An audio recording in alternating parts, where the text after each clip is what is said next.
Vote supporting more carnage in Gaza and drawing immediate condemnation from the international community.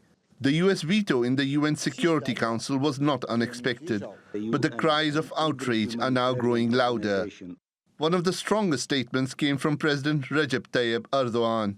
There are 5 permanent members of the United Nations Security Council and also temporary members.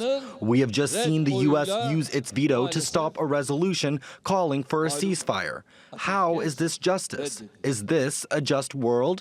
What we say is that a fairer world is possible, but not with the U.S., because the U.S. stands with Israel, with the full support of the economy and ammunition. How will the U.S. account for this? We cannot say that the U.S. supports the United Nations Declaration of Human Rights. China's permanent representative to the UN, Zhang Jun, called the decision hypocritical and self-deceiving. The Iranian foreign minister warned there could be an uncontrollable explosion of the situation in the Middle East if America continues its support. The UAE's deputy UN ambassador, Mohammed Abu Shahab, said the decision sends the wrong message to Palestinian civilians. Amnesty International Secretary General Agnes Callamard describes the US's action as a callous disregard for civilian suffering.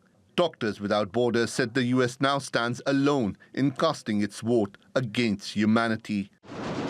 The vote seems to have emboldened Israel, intensifying its campaign yet again.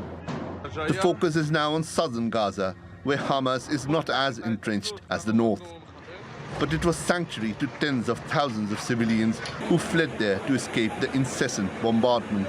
That's no longer the case, and they say it's not just Israel that's the main culprit.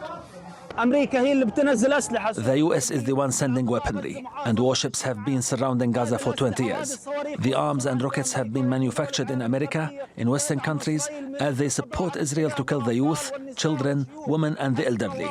God is our savior. When America vetoed the ceasefire at the United Nations and everywhere else, this veto is against the people who are dying in shelling all day and all night with American weapons. The US veto has prevented a halt to Israel's brutal attack.